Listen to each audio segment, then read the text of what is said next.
The desert seemed to pause as evening descended over the New Mexico territory.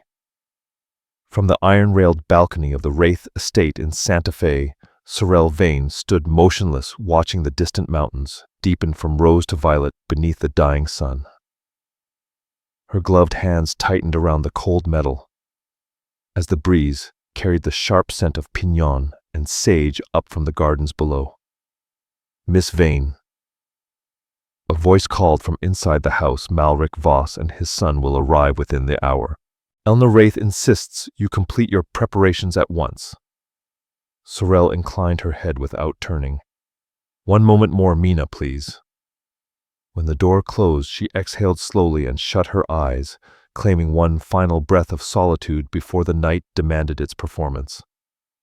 10 years under the Wraith roof had taught her how rare and necessary such stolen moments were. At 23, she wore her role with practiced grace. Once an orphaned girl brought in out of tragedy, she had been shaped into a woman of refinement, prepared for a strategic marriage to Darren Voss, the ambitious heir to the territorial governor. The sapphire ring at her finger felt less like a promise than a weight. 6 weeks remained before the wedding. 6 weeks until alliances were sealed and her future secured, as her guardians so often reminded her was essential for a woman without family or fortune. As she opened her eyes, movement along the far garden wall caught her attention. A shadow lingered there, too deliberate to be wind or dusk. Sorrel leaned forward, heart tightening. A man stepped briefly into the fading light, tall, broad across the shoulders, dressed in a strange union of frontier cloth and Apache tradition. Their gazes locked across the distance, and her breath caught painfully in her chest. It could not be. The man lifted his hand in a silent gesture she had not seen since childhood, then vanished into darkness. Sorrel gripped the railing to steady herself. 10 years had passed since the ambush on the road to Santa Fe. 10 years since her parents had been taken. 10 years since an Apache warrior had found her hidden beneath a broken wagon, and instead of leaving her to die, guided her to safety. "Miss Sorrel." Mina's voice came again, firmer this time. "Elna Wraith is deeply distressed by your delay." Sorrel turned, her expression calm by habit, though her pulse raced. "I'm coming." The dining room shimmered with crystal and candlelight. Malric Voss, thick-set and commanding, filled the room with his voice from the head of the table. Conversation bent easily around him. Beside Sorrel sat Darren Voss, his hand brushing hers with a familiarity that once reassured her, but now made her skin prickle. "The Apache situation must be handled decisively," Malric declared. "The recent attacks near Fort Craig cannot go unanswered." Cyrus Wraith, Sorrel's guardian, nodded gravely. "What do your reports say about those responsible? Orphaned Pike believes it's the work of Kelric's band," the governor replied. Sorrel's teacup halted midway to her lips. "Kelric?" Elna asked. "I don't recognize the name." "A young war leader," Malric explained. "Educated back east, speaks English better than half my officers. That makes him dangerous. He understands our world," Darren added coolly, "but refuses to accept it. Father has authorized a special detachment to capture him alive or dead." "Is there proof those Apache were responsible for the raids?" Sorrel asked quietly. The table fell silent. All eyes turned toward her. Darren smiled thinly and patted her hand. "My dear, the evidence is quite clear. Survivors identified Kelric's war markings," Malric said. "But if he was educated in the East," Sorrel began. Elna Wraith interrupted sharply. "Perhaps you might ask if anyone would care for more wine." Sorrel lowered her gaze. "Of course. Forgive me." Later, when the men withdrew for brandy and the women for tea, Sorrel slipped quietly into the garden. Cool night air washed over her as she followed the stone path beyond the reach of lamplight. "You shouldn't be here," she whispered into the dark. "They're hunting you." A figure stepped from behind an ancient cottonwood. In the moonlight, she saw him clearly. The boy she remembered was gone, replaced by a man, carved from hardship and resolve. His dark hair was bound back, his face marked by heritage and a scar time had added. Only his eyes remained unchanged, dark, piercing, and unafraid. Sorel. Her name sounded different on his lips. Not polished, not proper, real. You remember me? She asked softly. Kelric. A faint smile crossed his face. That is what the white men call me, he said. My people know me by another name. But you? He stepped closer.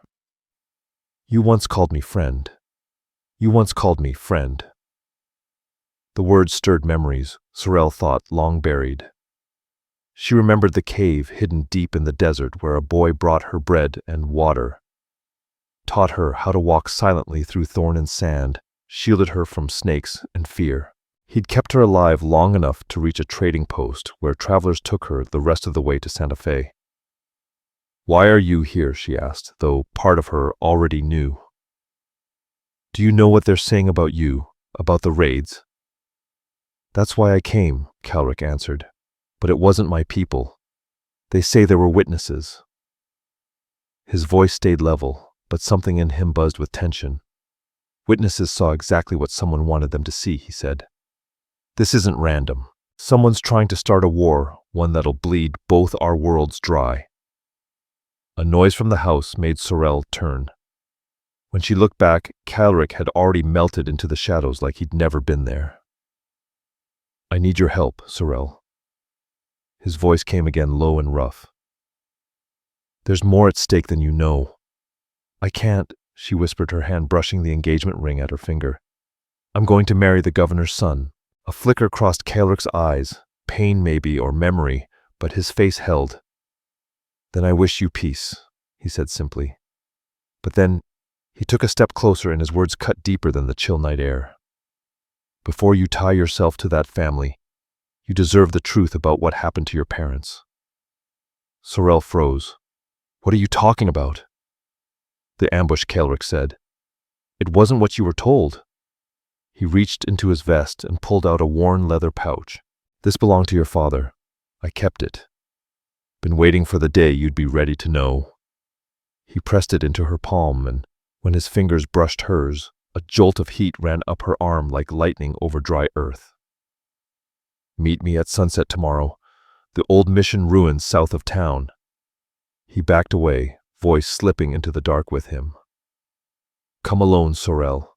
Your folks deserve justice, and both our people deserve peace. Before she could find a reply, he was gone like smoke in wind, leaving her standing alone, heart pounding. The pouch pressed tight in her grip. From inside the house, Darren Voss's voice rang out, calling her name, sharp with expectation. Sorel stuffed the pouch into her bodice and drew herself together. Coming, she answered. But the word caught in her throat because for the first time in 10 years, she wasn't sure who she was answering to, him or herself. The morning dawned clear and sharp, but Sorel's stomach twisted with unease. She went through the motions breakfast at the Wraith table needlework in the parlor, a fitting for the wedding dress Elna insisted would secure her place. All the while the pouch lay hidden in her dresser untouched. She couldn't bring herself to open it, not yet. You seem distant, dear, Elna observed from across the room, eyes sharp over her embroidery hoop. Wedding nerves. Sorel managed a smile. Perhaps. There's a lot to think about. Well, Elna said, her tone softening slightly. The big decisions have already been made. Judge Wraith and I have made certain you'll never want for anything. Her words were meant to comfort, but they pressed like stones on Sorel's chest. After all the Wraiths had taken her in, raised her, schooled her, fed her. But every kindness had come with a leash. I'm grateful, Sorel said, and meant it, though not without weight. Elna nodded, satisfied. Darren will make a fine husband. Governor Voss said his son may be named Territorial Secretary before year's end. You'll be at the very heart of Santa Fe society. Sorel thought of Darren, how he always spoke in declarations, how his touch felt like a brand, not affection. Not cruel, but never curious about who she really was beneath the polished image. He wanted a wife who would flatter his rise, a fixture, not a partner. The grandfather clock tolled 3. Sunset crept closer. "I think I'll ride down to the mercantile," Sorel said suddenly. "I need ribbon for my trousseau." Elna frowned. "Take Mina with you. I prefer to go alone. The crowds thin out this time of day. It'll help me clear my head." Before Elna could object, Sorel was already standing. "I'll be back before supper." The old Phaeton carriage bumped along the dusty road drawn by one of the Wraith's finest mares. Sorel had claimed a headache, a need for air, and the lie had passed easily. But now that she was alone, doubts rushed in like a river breaking loose from a dam. She was risking everything, her future, her safety on the word of a man she hadn't seen since childhood. A man now hunted by the very family she was expected to marry into. The abandoned mission crested the horizon, its stone skeleton bathed in the amber hush of nearing dusk. Built by missionaries long gone and left behind after tribal wars, it stood quiet and broken like the past itself. Sorel tightened her grip on the reins. The truth waited within those crumbling walls. And it might burn down everything she thought she knew. All that remained were broken stone walls and the jagged bones of a long-forgotten bell tower. Sorel tied off the mare in the shadow of an old archway, gathered her skirts, and stepped over the crumbled ruin with care. "I wasn't sure you'd come." The voice, familiar low, sent a shiver through her. Kaelric stood near the remnants of the chapel wall, half hidden by dusk, his rifle slung across his back. He wore buckskin leggings and a loose cotton shirt, simple and quiet, blending into the ruin like he belonged to it. "Neither was I," she said, her voice steady though her heart raced. She kept a cautious distance, unsure if the pull toward him was memory or something more dangerous. He gestured toward a slab of stone nearby.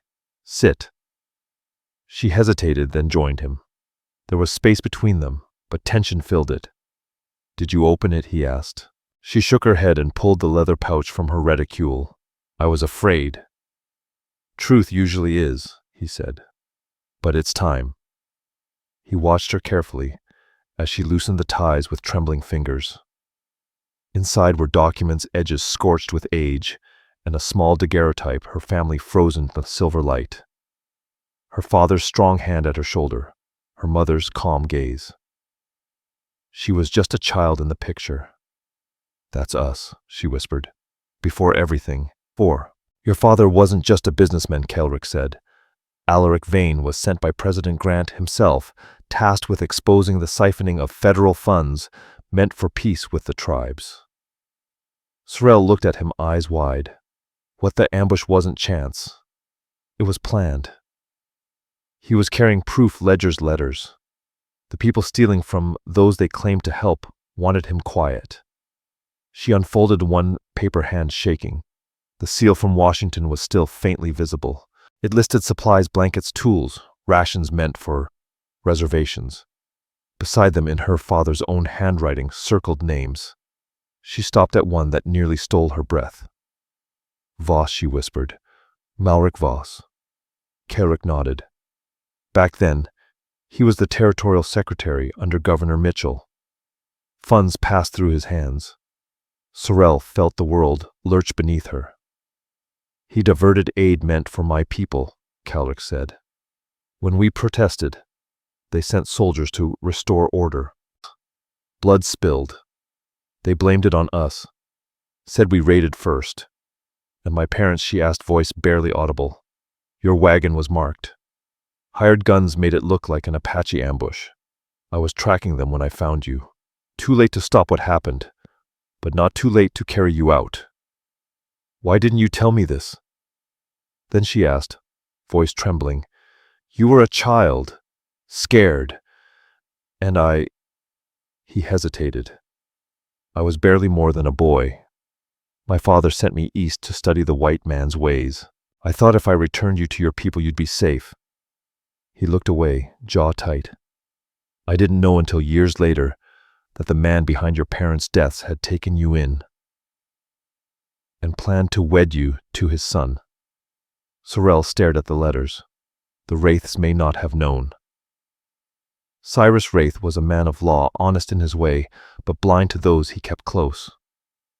Your engagement, Kelric said quietly, is no accident. Malric Voss doesn't let threats drift far. He keeps them close. The sun dipped lower, casting a golden hush over the mission ruins. Sorel felt hollowed out as if the truth had scraped her clean. Why now, she whispered. Why come back after all these years? Because it's happening again, Kelric said. New treaties, new funding, new land being stolen. She turned toward him. The raids at Fort Craig were staged, he said firmly. Miners dressing as Apache, attacking settlers to stir up fear. They want an excuse to drive us out, and Voss either arranged it or profits from it. He stood pacing now like a man with too much fire to hold still. I need your help, Sorel. These papers, they're real but old, damaged. Your voice, your standing, your closeness to their inner circle could tip the scale. If we don't stop this now, a war will come. She rose slowly, knees weak. You're asking me to turn against the Wraiths, against Darren Voss, my future. I'm asking you to honor your father's courage, he said, stepping close, and to stop innocent blood, Apache settler. It won't matter because it'll be spilled all the same if this goes on. Suddenly the sound of hooves, distant but growing. Kelric's head snapped toward the noise, body tensed like a bow. Someone's coming, he said, Kelric's stiffened hand already on his rifle. Were you followed? Sorel's throat tightened. I don't think so, but maybe. Go, he said, guiding her swiftly toward a narrow break in the stone behind the chapel. Take the papers. If they catch you with me, you'll lose every bit of leverage we have. And you, she asked. I know these lands better than any hired gun they'll send, he said with a faint glint of mischief. This wouldn't be the first time I disappeared when things got tight. He paused just a moment, then reached out his fingers, brushing the side of her face, gentle and grounding. Whatever you choose, Sorel. I never forgot the girl who faced death and didn't cry. And I see the woman she's become. Shouts echoed faintly in the distance, men's voices drawing closer. Without thinking, Sorel grabbed his hand. Tomorrow night, she said urgently. The old cottonwood by the river bend, north of town. I'll be there, he replied, and for a flicker of a second warmth flashed behind his steady gaze. He nodded once and vanished into the falling dusk, slipping into the ruins like wind in dry grass. Sorel ran to the Fairton, heart pounding like hooves on hardpack. She passed a group of ranch hands heading up the trail, not soldiers, not lawmen, just boys from the next property over. Still, it rattled her. By the time she reached Santa Fe's edge, her hands were shaking. The bundle of documents sat heavy in her pocket like a loaded pistol ready to fire her whole life into something unrecognizable. That night, after dinner at the Wraith estate, Darren Voss took her hand and kissed it like he always did. But this time the light from the parlor lamps caught on the polished crest of his signet ring. The same crest she'd seen marked beside her father's notes, linked to funds stolen from native hands fed into private mining veins. Something on your mind? Darren asked, sharper than usual. He was watching her closely now, more observant than she'd thought him capable of. She smiled with careful ease. Just wedding things. So many details to remember. He squeezed her fingers a bit too firmly. Let others fret over the details, darling. You only need to be radiant on the big day. As he stepped out the door, the house settled around her like a trap closing. Sorel turned, heart pounding. The world she'd known, structured, planned, clean, was starting to crumble beneath her heels.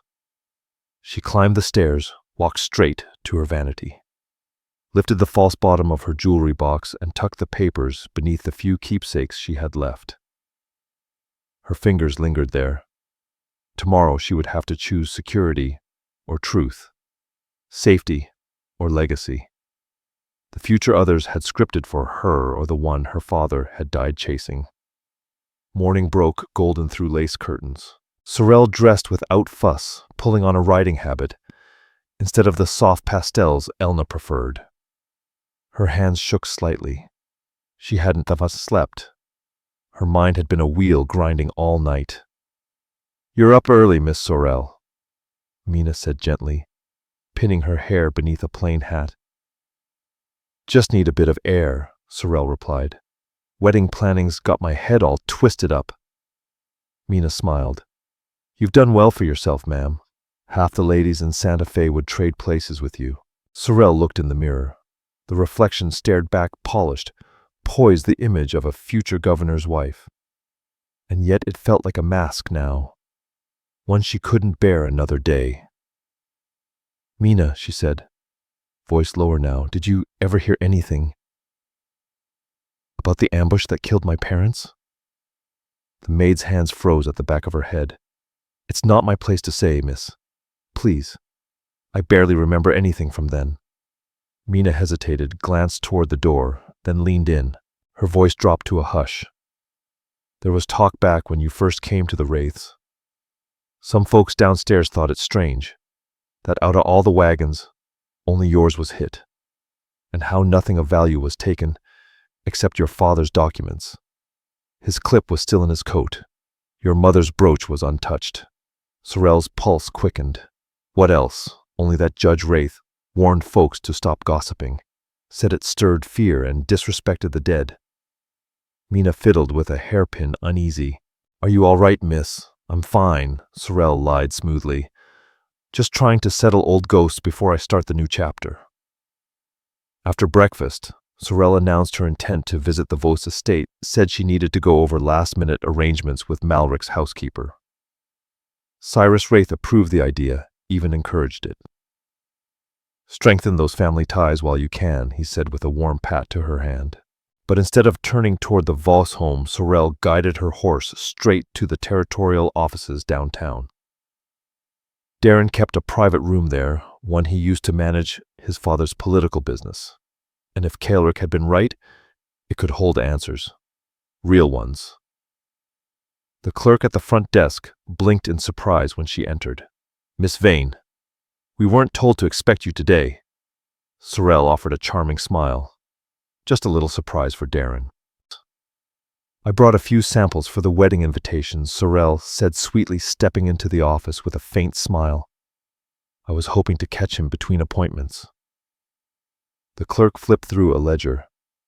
"He's out at Fort Marcy, meeting with Colonel Pike. Not expected back till later this afternoon." Sorrel let her shoulders droop in polite frustration. "How unfortunate. I came all this way." She let her gaze drift to Darren's closed office door. "Would it be all right if I left the samples on his desk, with a note, of course? I wouldn't want to disturb his important work."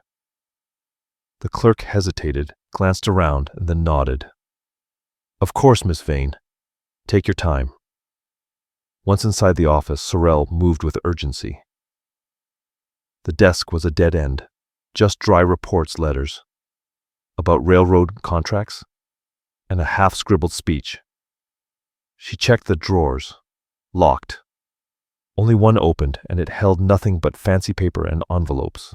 But then she saw a cabinet half concealed behind a hanging map of New Mexico. A brass key glinted from the lock. She turned it slowly. Inside ledgers, stacks of them. She scanned pages quickly, horror rising with every turn. Invoices for firearms sold to mining companies at inflated prices with the militia listed as the official buyers. Letters signed by a man named Trask reporting operations near Apache territory, noting payments for staged provocations. Another letter bearing Malric Voss's signature authorized the release of convicts from territorial jails for special assignments with pardons promised afterward. But worst of all was a folded map. Red circles marked Apache settlements. Every one of them sat on recently discovered silver veins. Scribbled notes, clearly Darren's handwriting, outlined eventual relocation plans after manufactured incidents would warrant military sweep. Sorrel's fingers trembled as she copied the worst of it into the small notebook tucked in her satchel. She couldn't take the originals, they'd be missed, but what she saw was enough. Enough to know Kaelric had been right. The Voss family wasn't just complicit, They were orchestrating an entire campaign to push native people off their land under the guise of settler defense. A noise outside the door jolted her. Sorrel shoved the cabinet closed, straightened the map, and reached for her sample folder. She had just started scribbling a note about color palettes when the door opened. Sorrel Darren's voice was tinged with surprise and something darker underneath. He stepped in slowly. "This is unexpected." She turned with practiced brightness. "I thought I'd surprise you with some invitation samples, but you weren't here." He crossed to the desk, eyes flicking over the surface like a hound checking for scent. "How thoughtful," he said. "Though it's odd you didn't send word ahead." "Spontaneity," she replied smoothly. "It seems I made the trip for nothing." He moved closer, took her hands. The way he touched her, it wasn't gentle. It was claiming. "Nothing's wasted when it's with you," he murmured. His smile didn't reach his eyes. "Still, I'm curious. What brought my bride to be here instead of going to our estate like you told Judge Wraith?" Sorrel's stomach turned. He had already spoken to her guardian. "I planned to do both errands," she said lightly. "The government office was simply on my way." He studied her, then nodded. "Let me ride with you to the house. Father will want to see you." She had no choice but to agree. On the ride to the Voss estate, Darren spoke of China patterns, seating arrangements, and the governor's ambitions. His voice smooth as always, but now she recognized the chill beneath it. Every word was calculated, as though spoken by a man who saw the world in terms of what could be used and what should be removed. At the estate, Malric Voss greeted her warmly, but his handshake lingered a moment too long. His eyes studied her, not fondly but warily. "Sorrel, my dear, Darren says you've been quite the surprise today." She smiled politely, "Just eager to make sure everything's perfect for the wedding governor." "Commendable," he said, gesturing toward a chair. "You know I was thinking of your father just yesterday." Her blood chilled. "You knew him? By reputation only?" Malric replied smoothly. "A man of integrity, so I heard." His smile held. "Unbroken, unyielding. I imagine he'd be proud to see you marry into such a promising future." The conversation drifted to flowers and menus, but Sorrel felt it all, the tension beneath the smiles, the weight of what they knew or suspected. When she finally stood to leave, Darren insisted on riding back with her. As they made their way through the quiet streets, he leaned in closer.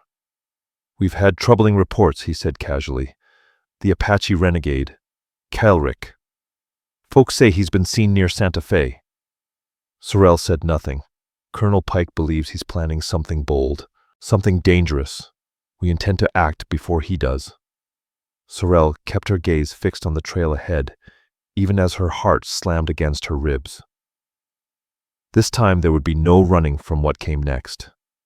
Sorrel kept her expression calm. "That's troubling," she said, voice even. Darren nodded. "Servants have been whispering that someone matching the Apache's description was seen near the Wraith Gardens 2 nights back." He studied her carefully. "You'd tell me, of course, if you noticed anything unusual." "Of course," she said without blinking. "Though I can't imagine why an Apache warrior would take interest in the Wraith household." His smile thinned. "One never knows what draws a savage back into town. Maybe it's unfinished business." As they reached the house, Darren caught her hand just as she moved to dismount. "Sorrel," he said, his tone shifting lower, firmer. "You understand that once we're married, loyalty must be absolute. What my father and I do for this territory requires unity and discretion inside our family." She met his gaze unwavering. "I understand duty, Darren." "Good." He helped her down, but his hand lingered longer than needed. "Then you'll inform me at once if you see or hear anything about this Kelric. For your safety, of course." Sorrel could feel his stare burning into her back as she climbed the steps. Inside, she leaned hard against the closed door, heart pounding. They suspected something. Maybe not the full truth, but enough to watch her closer. Meeting Kelrick tonight was even more dangerous now. But she had no choice. The proof she carried couldn't wait. Lives were on the line, already being traded for silver and greed. That evening, Sorrel claimed a headache and excused herself early. When the house fell quiet, she slipped into dark clothes, tucked her father's burned papers and her copied notes into her satchel, and crept out the back through the servants' gate. The air outside was sharp, laced with river wind.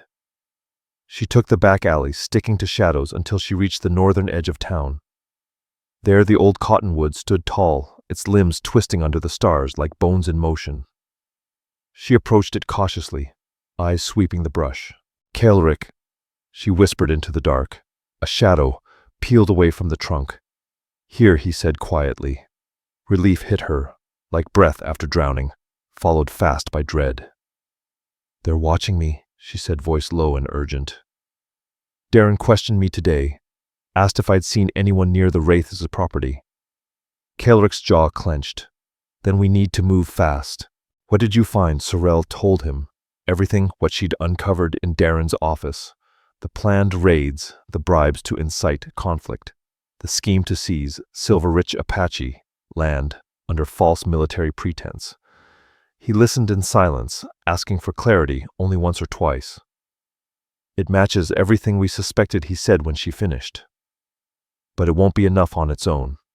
Documents can vanish. Witnesses disappear." "What do we do?" she asked. "There's a meeting tomorrow night.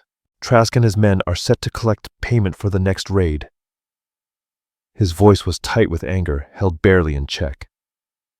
"If we catch them during the handoff with witnesses outside of us." "Where?" she asked. "The old Sandchair warehouse, east side of town. Malric Voss won't show he's too careful, but Darren will be there. He's the one giving orders on the ground." Sorrel's stomach turned. She was set to marry him in weeks. And he was planning murder for profit and power. "I might be able to help," she said slowly. "There's someone in town, Fenric Hale, a federal judge. He was my father's friend. He never trusted the Voss family." Kelrick considered this. A federal judge could act, especially with evidence. If he sees it happen with his own eyes. "I can convince him," Sorrel said, her voice hardening. "But we'll need more than just him and me." "We've got someone else," Kelrick replied. "A boy. Young. He was pulled in to help with the last raid, but backed out when he saw who'd be hurt Mother's kids. He's scared, but he's ready to speak." He stepped closer, his face shadowed, but grave in the moonlight. "If you go through with this, Sorrel, there's no return. The Voss family won't forgive a betrayal." "They murdered my father," she said, her voice steel. "And they're planning to kill your people. There's nothing to return to." A snap echoed in the dark. Kelrick moved like lightning, drawing his knife, shoving Sorrel behind the thick trunk. "Step out," he warned coldly, "or the next sound you make will be your last." "Wait, please," a voice whispered, trembling. "It's me. Mina." Sorrel let out a sharp breath. "Mina, what in God's name are you doing here?" The maid stepped from the shadows, arms tight around her shawl. "I saw you sneak out. I got worried. You've been asking questions about the past, and now this." Her voice faltered when her eyes found the man beside Sorrel. "Dear Lord, it's him. The Apache they're hunting." "Mina, listen to me," Sorrel started, but the girl was already backing away. "I should get help." "Mr. Darren said Darren Voss is planning to murder innocent people," Sorrel cut in, her voice sharp. "Just like his father arranged the murder of mine." Mina stopped cold. What quickly Sorrel told her everything what she and Kelrick had uncovered. As the truth unraveled, Mina's eyes grew wide with recognition. "I always thought something was off," she whispered. "The way that wagon was hit, how none of your mother's jewelry was taken, how your father's money was still in his coat. And the way Mr. Darren looks at you, it's not love. It's like he's watching a lockbox. Sorel nodded grimly, guarding a secret. Mina looked between the two of them, torn, but after a long moment her spine straightened. If you're going to do something about it, you'll need help. You'd help us, Sorel asked. My brother drinks with the federal judge's man at the Silver Dollar Saloon, Mina said quickly. I can pass word quiet like no one will question it. Relief swept over Sorel like rain in a drought. Do it. My father was Shoshone, Mina said softly. Mother worked laundry at Fort Laramie. I know how men like the Voss family think about people like us. She turned to Kaelric, her jaw set. I'll help. But Miss Sorel can't go back tonight. Words already stirring. Kaelric nodded. There's a widow on the outskirts, Rilza. Her husband Heston was killed by raiders last winter. She's helped my people before. I know her, Mina said. Folks won't question if I say Sorel's gone to comfort a grieving widow. In hushed tones they laid out the plan. Mina would return to the Wraith House and explain Sorel's absence as a charitable visit. She would also get word to Judge Fenric Hale, the only man who might still carry enough weight to stop the Brennan machine. Sorel, meanwhile, would shelter with Rilza. They would all meet again the next evening before the exchange at the warehouse. As Mina slipped back into the shadows, Sorel stood silent for a moment, letting it settle. For 10 years, she had lived in a life carved out by other people's choices. But tonight, she was carving her own trail, and it was wild and steep in hers. You've got your father's fire, Kaelric said softly beside her. I never believed I did, she murmured. Not until now. They walked side by side under the starlight, the town fading behind them. When Sorel stumbled on the uneven ground, Kaelric reached for her, his hand steady and warm at her elbow. He didn't let go, and neither did she. She looked up. Why did you save me that day, a white child, daughter of the enemy? He walked a few more steps before answering. Soldiers killed my mother when I was young, he said, voice roughened by memory. When I found you, their silent shaking, I didn't see a threat. I saw a child. I couldn't walk away. Her throat tightened. Thank you. Not just for then. For this. For the truth. They fell into silence again, but something had shifted between them. A thread, spun tighter, woven not just from memory but from trust and shared purpose. As the small adobe house came into view, a soft yellow light flickering behind its shutters, Sorel realized something had happened. For the first time since her parents' death, someone truly saw her, not as a social pawn, not as a political bride, but as who she was. Tomorrow would be dangerous. Choices would be made that could never be undone. But tonight, beside a man the world called her enemy who had twice saved her life, Sorel felt something she hadn't known in years. Freedom. Rilza's home smelled of sage and old firewood. Her hair was streaked silver, her eyes dark with experience but still holding a warmth that welcomed without demand. She asked no questions, just listened as Kaelric explained the situation. Rest, she said, showing Sorel to a modest room. You'll need your strength tomorrow. Sleep came in fits. Sorel dreamed of her father, his face proud, his hand reaching out to pass her the bundle of documents she now carried like a flame. She woke before dawn, heart still thudding. Rilza offered a quiet breakfast and a change of clothes cotton. Skirt faded blouse, a dark shawl. Gone was the polished image of the governor's future daughter-in-law. You look like someone new, Rilza said softly, or maybe someone you were always meant to be. By mid-morning, Kaelric had already left to make preparations with his people. He promised to return by nightfall. Sorel spent the day working alongside Rilza, hands busy with simple tasks, kneading bread, hanging damp linens to dry beneath the sun. Oddly, there was comfort in the rhythm of labor, a kind of peace she hadn't known in years. How did you get caught up in all this, Sorel? Asked as they folded clean fabric under the porch eaves. Rilza's hands paused. My husband Heston was killed last year. The paper said it was an Apache raid on our farm. Her voice was calm, but grief tugged at every word. But Heston dealt fair. He traded with the Apache, kept peace, respected their lines. When Kaelric came to me, after risking his life to tell me the truth that it wasn't warriors but white men dressed like them, I believed him. I'm sorry, Sorel said softly. Rilza nodded once. Turns out our land sat atop silver. 2 weeks after I was forced to sell it for pennies, the Brennan Mining Company rolled in. She looked at Sorel, her gaze steady and unflinching. We all have reasons to want justice, girl. As the sun dipped low and shadows lengthened, Mina arrived breathless but composed. Judge Hale agreed to meet, she said quickly. Mentioned your name, said he remembered Alaric Vane. Said he'd always had a bad feeling about the way business is handled around here. She leaned closer. The Wraiths are in an uproar. Judge Wraith believed you were with Mrs. Vasquez, but Darren Voss came by this morning. He was asking sharp questions. Does he suspect you? Sorel asked, concerned. Mina shook her head. I played the loyal maid. Dumb and steady. But they're watching the house now. I slipped out through the neighbor's garden. Just then, Kaelric returned with a gaunt, jittery man trailing behind him. This is Bramley, Kaelric said. He used to ride with Trask.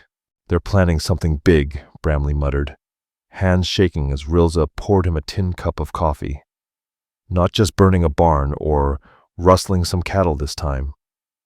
He looked at Sorel, haunted.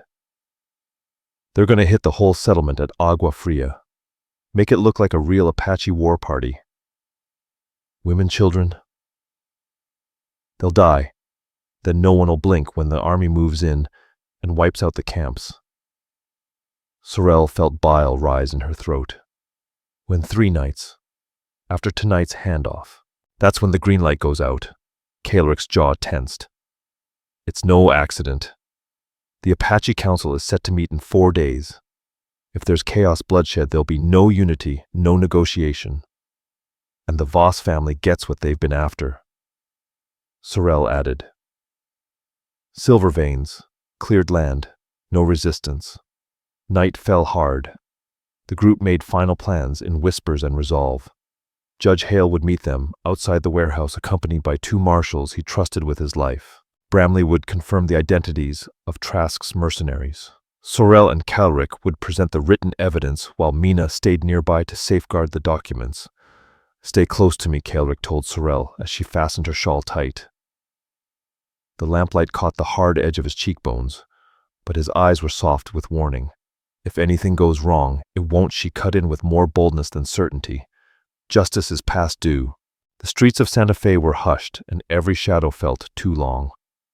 They moved through back alleys, avoiding lamp-lit patrols, slipping deeper into the underbelly of town. Near the old freight warehouse, they found Fenric Hale, tall, broad-shouldered, with silver hair that caught the moonlight. 2 marshals flanked him, grim-faced and ready. Miss Vane, the judge, said, scanning her face. You've got your father's fire. And his courage. You knew him, she asked softly. Well enough to mourn the way he died, Hale said. And well enough to know he died because he got too close to the truth. He glanced toward the warehouse. Let's make this right. They took their places. The judge and his men near the main doors, concealed behind stacked crates. Kaelric and Sorel crouched at a shattered window, eyes locked on the gloom within.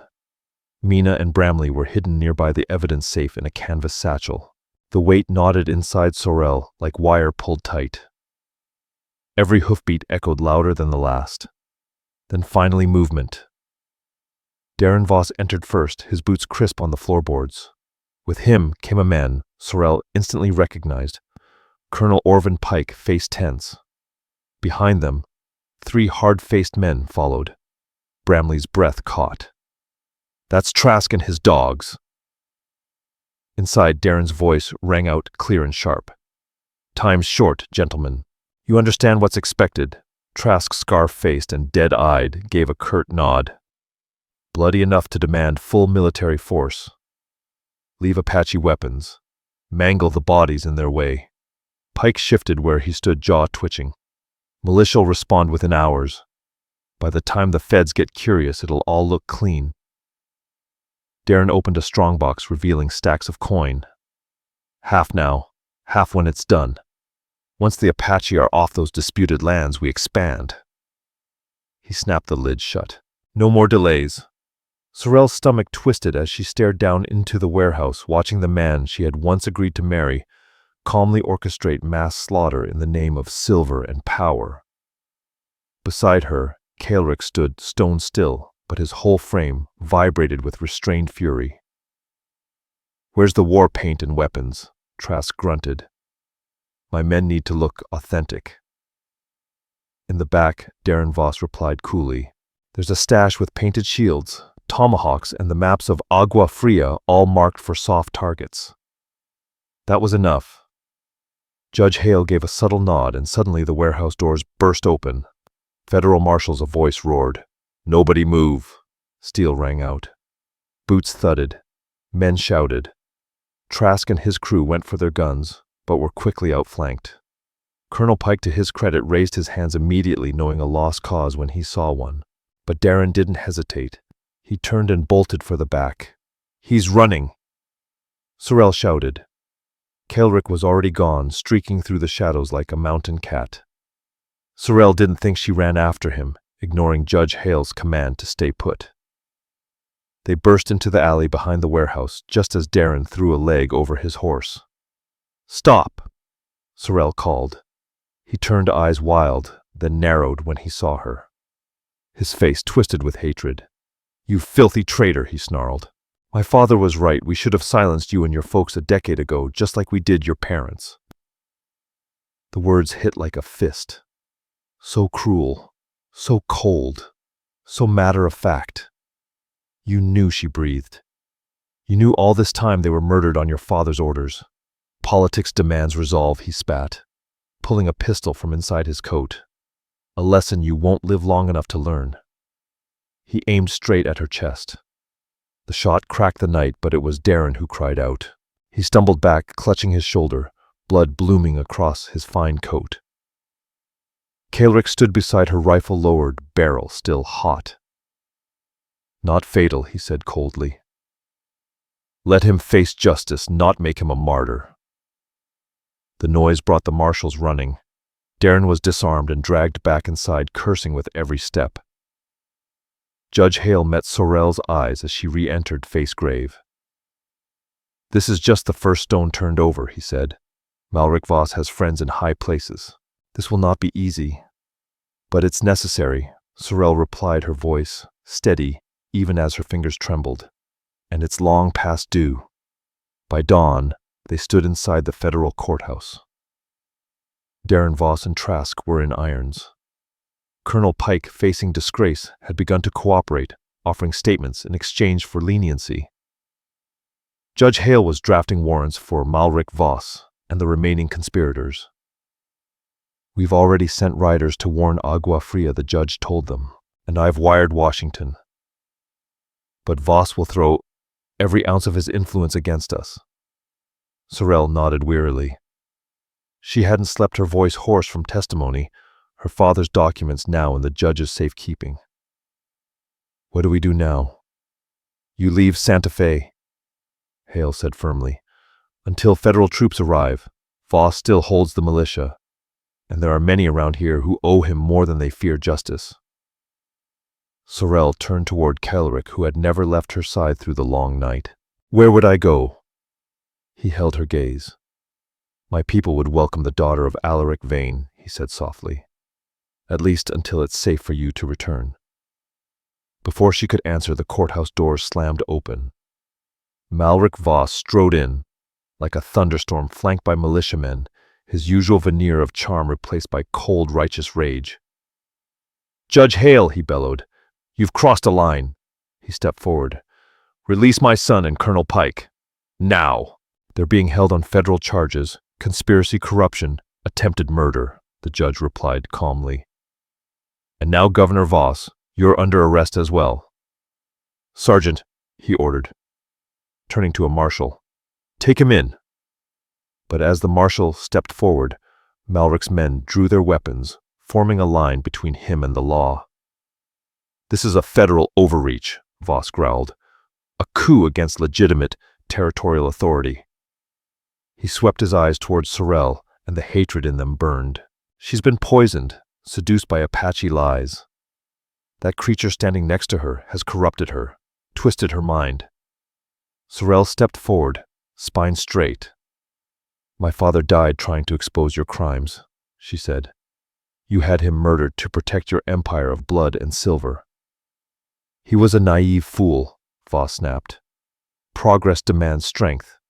You can't build a future by coddling savages. Tension crackled like lightning in the courtroom.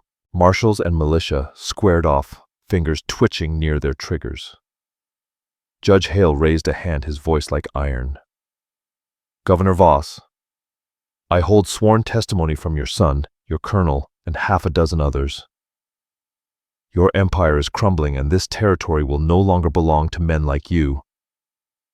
I've got the documents, Sorel said firmly, her voice echoing across the tension-laced air of the courtroom. Proof of stolen funds. Proof these attacks were planned under your authority. Her words struck like iron. For a moment, Malric Voss looked ready to order a bloodbath. But then something shifted in his eyes, calculation replacing fury. His shoulders dropped a fraction. This isn't over, he muttered coldly. You don't understand how things work. Washington has its own interests in these territories. Sentimentality over a few tribes won't stop progress. As the marshals moved to cuff him, Sorel felt the weight that had haunted her for a decade begin to lift the burden of silence, the poison of fear. But beneath that relief, uncertainty loomed. Her place in Santa Fe was gone. The Wraiths would surely cut ties to shield themselves. The life she had been groomed for, a respectable marriage, a safe position in society, had shattered. Outside, golden morning light spilled across the plaza. Groups of townsfolk murmured in knots, trying to make sense of what had unraveled. Sorel stood apart, her hands clenched, unsure of what came next. What will you do now? Kelrick asked, stepping up beside her. I don't know, she admitted. Everything I believed was a lie. He studied her for a long moment. Not everything. Your courage, your fire for what's right. That's always been real. She looked up at him, then not at the Apache warrior or the man caught between two worlds, but at Kelrick, the one who had twice pulled her back from the edge. You led me to safety once, she said softly. Would you do it again? His expression shifted, lightening, softening. The road ahead isn't easy, he warned. My people face hard days. Even with this exposed, the struggle isn't over. I'm stronger than I look, Sorel replied, and I have a lot to learn about this land and its people. Before he could answer, Judge Hale approached with quiet urgency. Miss Vane, he said, we've arranged a federal escort to take you to Santa Cruz. You'll be safer there. For now. Sorel stood taller. Thank you, Judge, but I've made other arrangements. He glanced between her and Kelrick, understanding dawning in his weathered gaze. His voice softened. Your father never picked the easy road either. Then to Kelrick he said with respect, Take care of her. Kelrick nodded. We will. And the fight for this land's soul isn't done yet. That's why it's worth fighting for, the judge said quietly, then turned away. As they prepared to leave, Mina arrived carrying a small bundle wrapped in linen. These are your things, she told Sorel. What little I could gather from the Wraith house. You're not staying? Sorel asked gently. I can't. The judge says I'm now a key witness. Mina's voice trembled.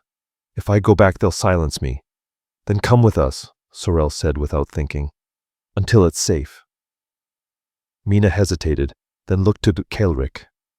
My mother's people believe, he said quietly, that those who stand for truth are family, no matter the blood.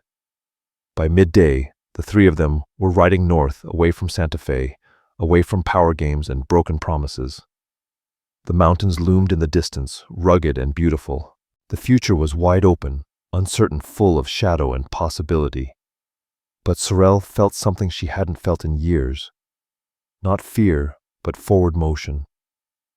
That night under the stars, as the fire crackled between them, she turned to Kelrick. "Tell me about your people," she asked. "Not what books say. The real stories." And so he told her of land and spirit, of silence and strength, of a way of life clinging on through storms of steel and greed. She listened not just with her ears, but with her heart. Later he said softly, "It won't be easy. Many will judge. The path between our worlds is narrow." "Then we'll make a new one," she answered. Her voice no longer trembled. "My father died trying to bring justice to this land. I'll honor him by finishing what he started." Across the fire, Kelrick reached for her hand. "There's an old saying," he murmured. "Wisdom sits in places. The land remembers if you learn to listen." She twined her fingers with his. The roughness of his hand felt like truth. "Then teach me to listen," she said. The desert night wrapped around them, vast and infinite. Behind them, a world of lies, finally broken open. Ahead, a path they'd forged together. No longer Sorel Vane, the future governor's wife, but Sorel Vane, the woman who chose her own story, beside a man who had always seen the truth inside her. And this time she would walk into tomorrow, not as a pawn, but as a partner. Whatever storms came, they'd ride through them, side by side, not as rescuer and rescued, not as Apache and settler, but as two souls tempered by truth, bound by fire-forged purpose. That's how Sorel, Vane, and Kelrick walked forward side by side into a future no one had drawn for them. The road behind was lined with shadows, the trail ahead uncertain, but for the first time since her parents were stolen by greed and lies, Sorel was free. Free to choose, free to stand, and maybe free to love. As a storyteller, I've always believed the most powerful tales are the ones that make us look again at history, at justice, at who we are. She Was to Marry a Son isn't just a romance lit beneath the burning skies of the American West. It's a reckoning. It's a call to question the myths we've been handed, to dig beneath the dust and find what was buried there all along. In crafting the journey of Sorel and Kelrick, I wanted to illuminate a truth too often faded from our textbooks: the tangled, painful human relationships between settlers, native peoples, and the powers that carved up the land for profit. In the space between white and red, law and outlaw, comfort and conscience, that's where real courage was born. Sorel's journey from society's darling to a woman who burns her own trail is a mirror for anyone who's ever longed for something more than what they were told to want. And Kelrick's quiet faith in someone from the world that had stolen from his own, that's a testament to the bridge between hurt and hope. Together they remind us this country wasn't built solely by those who held titles or wielded guns, but by those who made hard choices in the face of injustice. Some stayed quiet, others stood up. Maybe, just maybe, you'll see yourself in them, in their doubts, their grit, their willingness to walk an unworn path when the road splits. In times like these, it's worth remembering our shared humanity has always been stronger than the fences we build between us. The American West was never just a land of conquest and dust. It was a meeting ground. And sometimes in the heat of conflict, something unexpected was born: understanding, forgiveness, something new. That's the legacy we carry, and the one we can still shape. Thank you for riding with us through this story. If Sorel and Kelrick's journey stirred something in you, we'd be honored if you'd subscribe, leave a comment, or share this video. It's your support that keeps stories like this alive. At the end of this video, you'll see another tale from our channel waiting to take you on a new ride. Click it and let yourself be carried into another world of love, redemption, and second chances. From all of us here, thank you, and may you always find the strength to walk your own road. All stories are created for entertainment purposes. and may include fictional elements or dramatized interpretations inspired by historical settings. We use AI tools, voiceover visuals, scripts as creative assistants.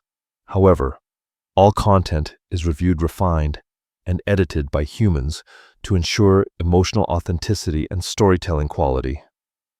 We fully comply with YouTube's policies regarding AI-generated content and do not use any deepfake techniques or misleading recreations of real individuals. All visuals and supporting materials are properly licensed. Sharing, re-uploading, modifying, or distributing any part of this content in any form requires written permission. We appreciate your support and respect for original creative work.